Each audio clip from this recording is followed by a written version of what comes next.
أعوذ بكلمات الله التامة من شر ما خلق. الحمد لله القائل أعوذ بالله من الشيطان الرجيم إنما المؤمنون الذين آمنوا بالله ورسوله ثم لم يرتابوا وجاهدوا بأموالهم وأنفسهم في سبيل الله أولئك هم الصادقون. صدق الله العظيم. أشهد أن لا إله إلا الله وحده لا شريك له وأشهد أن سيدنا محمدا عبده ورسوله. اللهم صل وسلم وبارك على حبيبنا وشفيعنا محمد أشرف الأنبياء والمرسلين وعلى آله وصحبه أجمعين والتابعين لهم بإحسان إلى يوم الدين. أما بعد، أيها المسلمون، أوصيكم وإياي بتقوى الله. قال الله تعالى: يا أيها الذين آمنوا اتقوا الله حق تقاته ولا تموتن إلا وأنتم مسلمون. Jemaah muslimin yang berbahagia, pada hari Jumat yang penuh barakah ini, Khatib ingin berpesan kepada diri sendiri serta jemaah sekalian, marilah kita sama-sama berusaha memperbaharui dan memperkukuh ketakwaan kita kepada Allah Subhanahu wa taala dengan melaksanakan segala perintahnya dan menjauhi segala larangannya. Pada hari yang mulia ini, Khatib akan membicarakan khutbah yang bertajuk Gaza Palestina, tanggung jawab kita bersama. Muslimin yang dirahmati Allah Subhanahu wa taala sekalian, bumi Palestina dan Masjid Al-Aqsa adalah isu yang kekal segar dalam nadi umat Islam seluruh dunia. Ia bukan sekadar tanah atau isu politik semata-mata, tetapi ia adalah isu akidah yang menjadi ujian terbesar kepada keimanan dan persaudaraan kita. Masjid Al-Aqsa mempunyai kedudukan yang amat tinggi dalam Islam. Ia adalah kiblat pertama umat Islam dan merupakan tempat persinggahan Rasulullah sallallahu alaihi wasallam dalam peristiwa Isra dan Mi'raj. Allah Subhanahu wa taala berfirman dalam surah Al-Isra ayat 1. A'udzu billahi minasy syaithanir rajim. Subhanalladzi asra bi'abdihi lailan minal masjidil haram minal masjidil haram ilal masjidil aqsa alladzi barakna hawlahu linuriyahu min ayatina innahu huwas samiul basir. Sadaqallahul azim.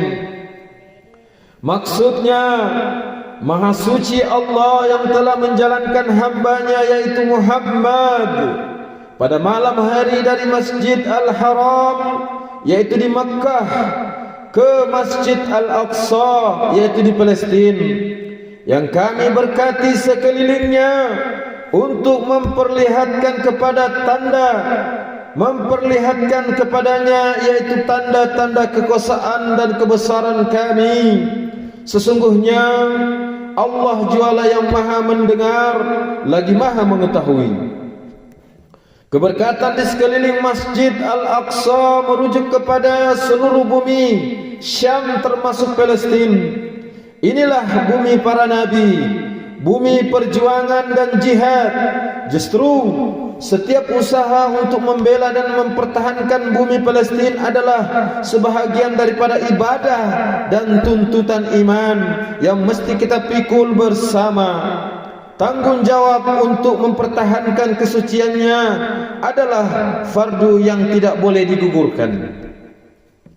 Hadirin Jumat yang dirahmati Allah Subhanahu wa taala, pada hari yang mulia ini marilah kita bersama-sama merenung dan menginsafi keadaan saudara kita di bumi Palestina, khususnya di Gaza, tanah yang diberkati, tanah para nabi, tanah yang menjadi saksi kepada perjuangan dan pengorbanan umat Islam sepanjang zaman. Namun kini Gaza menjadi medan penderitaan, kesengsaraan dan kezaliman yang tiada penghujungnya. Saban hari kita disajikan dengan berita yang menyayat hati. Penduduk Gaza dibunuh tanpa belas kasihan. Masjid-masjid yang sepatutnya menjadi tempat sujud dan ketenangan kini menjadi sasaran peluru dan bom. Sekolah-sekolah yang sepatutnya menjadi tempat ilmu kini menjadi kubur kepada generasi muda. Hati kecil mana yang tidak tersentuh, mata mana yang tidak mengalir air mata apabila melihat penderitaan saudara-saudara kita di Gaza, yaitu Palestina. Konflik di bumi Anbiya ini bukanlah isu baharu, bahkan ia adalah luka berdarah yang memanjang sejak tahun bertahun lamanya. Penderitaan mereka adalah isyarat jelas kepada kita tentang tuntutan persaudaraan Islam. Rasulullah SAW telah meletakkan asas kukuh persaudaraan seumpama satu jasad, di mana rasa sakit satu anggota akan dirasai oleh seluruh tubuh. Hadis daripada Nu'man bin Bashir bahawa Rasulullah SAW bersabda, "A'udzu billahi minasyaitonir rajim.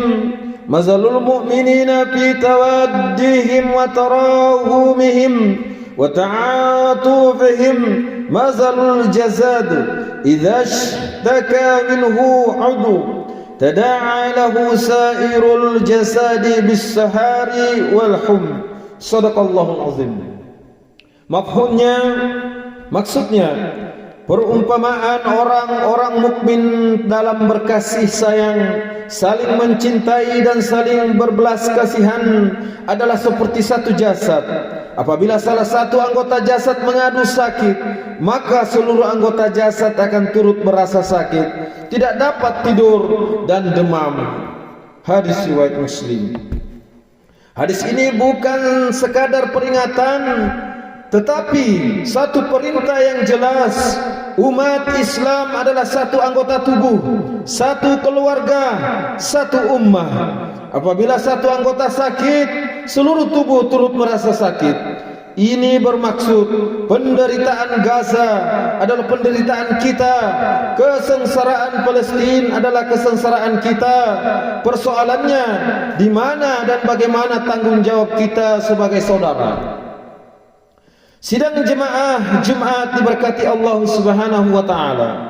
Tentera Hamas telah mengesahkan bahawa satu perjanjian telah termeterai bagi menamatkan perang di Gaza melalui gencatan senjata bagi kedua belah pihak, Hamas maupun pihak Zionis yaitu Israel. Dalam perjanjian tersebut turut merangkumi pengunduran tentera Israel serta pelaksanaan pertukaran tahanan dan tebusan. Sungguh pun gencatan senjata telah diumumkan. Hakikatnya kedamaian yang diharapkan belum benar-benar terjamin.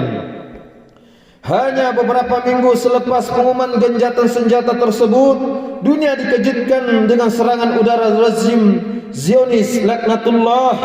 Kita turut dikejutkan dengan berita kematian Asy-Syahid Saleh Al-Jafarawi, seorang wartawan Palestina yang terkenal semasa membuat liputan kemanusiaan di kawasan Gaza. Insiden ini bukanlah pertama kalinya berlaku, bahkan ia mencerminkan betapa perjanjian gencatan senjata sering dicabuli tanpa rasa tanggung jawab. Malahan nyawa rakyat Palestina termasuk wartawan, doktor dan sukarelawan terus menjadi korban kekejaman yang tidak berperikemanusiaan. Dalam konteks ini, para ulama seperti Syekh Dr. Yusuf Al-Garadawi dan Dr. Wahba Az-Zuhaili menegaskan bahawa mempertahankan hak dan maruah umat Islam daripada penjajahan dan penindasan merupakan fardu kifayah. Dan sesiapa yang berdiam diri terhadap kezaliman adalah termasuk dalam golongan yang lemah imannya. Sejarah telah membuktikan bahawa rejim Zionis Israel berulang kali mengkhianati perjanjian damai dan genjatan senjata yang ditandatangani bersama pihak Palestin dan masyarakat antarabangsa. Allah Subhanahu wa taala telah pun menggambarkan sifat angkuh Bani Israel menerusi firman-Nya dalam surah Al-Baqarah ayat 100. A'udzubillahi minasyaitonir rajim. Wa kullama ahadu ahdan nabadhahu fariqum minhum bal akdharuhum la yu'minun. Shadaqallahul azim. Maksudnya, patutkah, yaitu mereka ingkarkan ayat-ayat keterangan itu, dan patutkah tiap-tiap kali mereka mengikat perjanjian setia dibuang dan dicabuli oleh segolongan dari mereka, bahkan kebanyakan mereka tidak beriman. Ayat tersebut menjelaskan bahawa sifat mungkir janji dan menipu dalam perjanjian telah pun disebut oleh Allah Subhanahu wa taala sebagai antara tabiat yang melekat pada golongan yang menolak kebenaran. Maka tidak heranlah jika rejim Zionis yang mewarisi sikap ini berterusan melanggar perjanjian atas dasar tamak, kebencian dan keangkuhan. Hadirin Jumat yang dikasihi sekalian, Islam mengajarkan kita konsep ukhuwah Islamiyah, yaitu persaudaraan Islam. Penderitaan yang menimpa saudara kita di Gaza adalah sakit yang dirasai oleh seluruh tubuh umat Islam.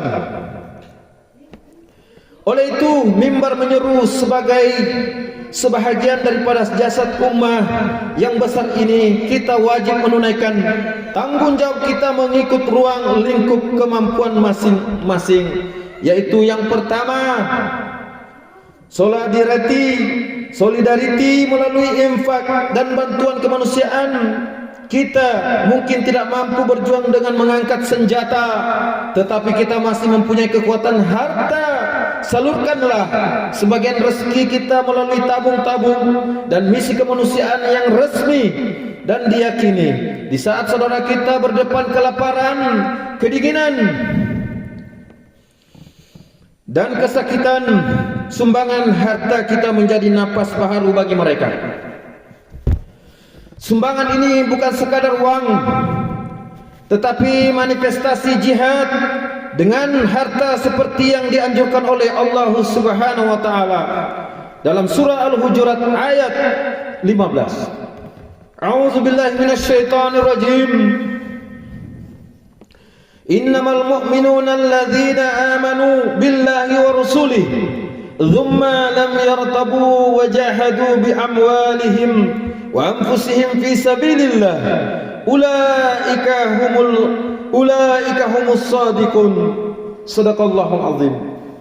Maksudnya, sesungguhnya orang-orang yang sebenar-benarnya beriman hanyalah orang-orang yang percaya kepada Allah dan Rasul-Nya, kemudian mereka yaitu terus percaya dengan tidak ragu-ragu lagi, serta mereka berjuang dengan harta, benda dan jiwa mereka pada jalan Allah. Mereka itulah orang-orang yang benar pengakuan imannya. Dan yang kedua, senjata doa dan kunut nazilah yang berterusan.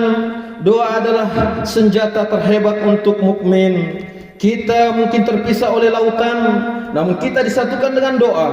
Doa kunut nazilah adalah benteng spiritual kita, memohon pertolongan agar Allah Subhanahu wa taala mengurniakan pertolongan, kekuatan dan kemenangan kepada pejuang Palestin, melindungi rakyat Gaza daripada kezaliman, serta menghancurkan rejim Zionis yang zalim. Dan yang ketiga, menyebarkan kesadaran dan menjauhi sikap berdiam diri. Kita perlu terus menyebarkan maklumat yang sahih tentang kezaliman yang berlaku agar dunia sadar dan bangkit menentang kejahatan. Kita juga wajib memberikan sokongan penuh kepada segala usaha yang dilakukan oleh kerajaan dan badan-badan bukan kerajaan, yaitu NGO, dalam misi bantuan diplomatik dan pembangunan semula Gaza. Jangan biarkan kezaliman dinormalisasikan. Sampaikanlah kebenaran tentang Palestin dan juga penderitaan seluruh umat Islam yang tertindas walau di mana juga mereka berada. Marilah bersatu padu menegakkan kebenaran, menyokong yang benar dan menentang yang batil adalah sebagian daripada umar ma'ruf dan nahi mungkar. Rasulullah SAW bersabda, mafhumnya, sesiapa di antara kamu melihat kemungkaran, maka ubahlah dengan tangannya. Sekiranya tidak mampu, maka ubahlah dengan lidahnya. Sekiranya tidak mampu, maka ubahlah dengan hati. Dan itulah adalah selemah-lemah iman. Hadis riwayat Imam Muslim. Jemaah Jumat yang dirahmati Allah Subhanahu wa taala, menyimpul khutbah hari ini, Khatib ingin menyeru jemaah sekalian agar kita semua menjadi isu Palestin sebagai keutamaan yang tidak pernah padam dalam hati kita. Peliharalah amanah ini dengan penuh keimanan dan kesungguhan. Oleh itu, marilah kita bersatu hati, menghentikan segala perbalahan, semaikan semula kasih sayang sesama Muslim, dan teguhkan ukhuwah Islamiyah. Semangat perpaduan kita adalah kekuatan yang ditakuti musuh-musuh Islam. Jika umat Islam bersatu, tiada kuasa dunia yang mampu memecah belahkan kita.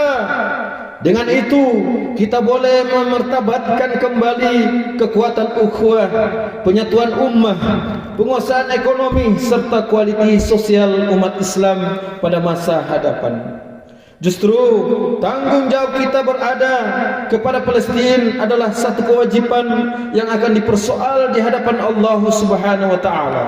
Penderitaan mereka adalah isyarat kepada kita bahwa umat Islam mesti bersatu padu dan bangkit menentang sebarang bentuk kezaliman. Ingatlah janji Allah yang disebutkan dalam surah Muhammad ayat 7. A'udzubillahi minasyaitonirrajim. Ya ayyuhalladzina amanu in tansurullaha yansurkum wa yusabbit aqdamakum. Shadaqallahul azim. Maksudnya, wahai orang-orang yang beriman, kalau kamu membela agama Allah, nescaya Allah membela kamu, yaitu untuk mencapai kemenangan dan meneguhkan tapak pendirian kamu. Barakallahu li wa lakum bil Qur'anil azim wa nafa'ni wa iyyakum bima fihi minal ayati waz zikril hakim wa taqabbala minni wa minkum tilawatahu innahu was samiul alim. Aqulu qali hadza wastaghfirullahal azim li wa lakum wa lisairil muslimina wal muslimat wal mu'minina wal mu'minat al ahya'i minhum wal amwat wastaghfiruhu innahu huwal ghafurur rahim.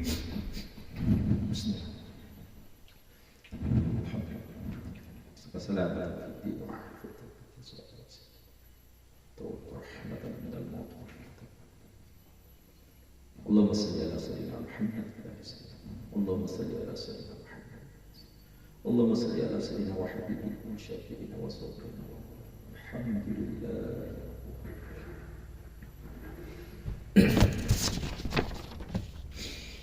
Alhamdulillahi rabbil alamin.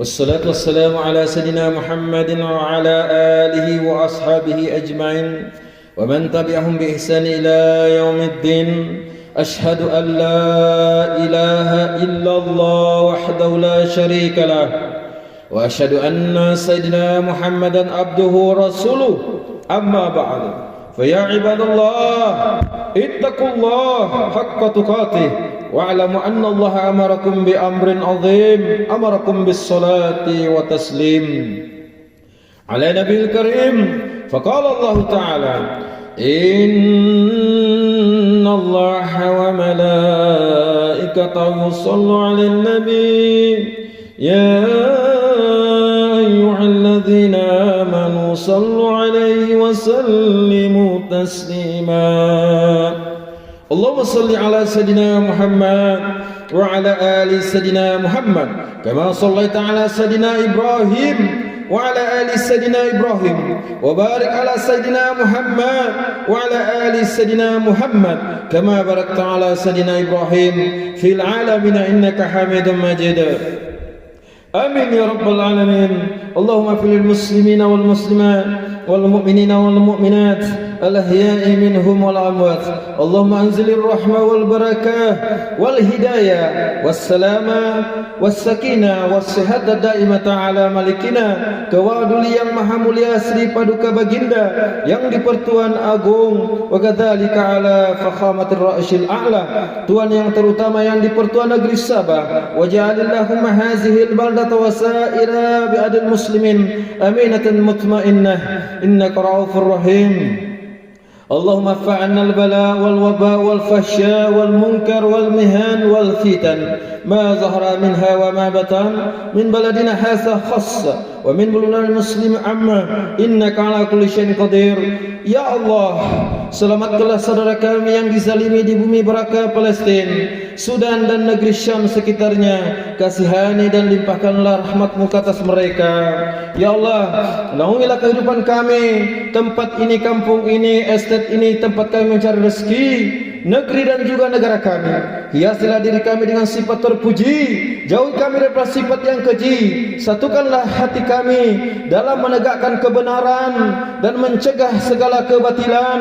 Jadikanlah kami dan keturunan kami orang-orang yang istiqomah, mendirikan solat secara berjemaah, menunaikan zakat, berpuasa dalam bulan Ramadan, mengerjakan ibadah haji, mewakafkan harta dan berinfak pada jalan yang Engkau ridai. Sesungguhnya hanya kepada-Mu jua ya Allah tempat kami mengadu dan memohon pertolongan. Rabbana atina fid dunya hasanah wa fil akhirati hasanah wa qina azabannar. Ibadallah walhamdulillah. Inna Allah ya'muru bi'adli wal ihsan wa ita'i zil qurba wa yanha 'anil fahsya'i wal munkari wal baghi ya'izukum la'allakum tadhakkarun.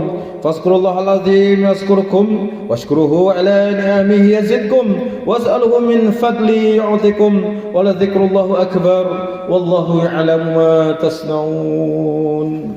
Aqimus shalah.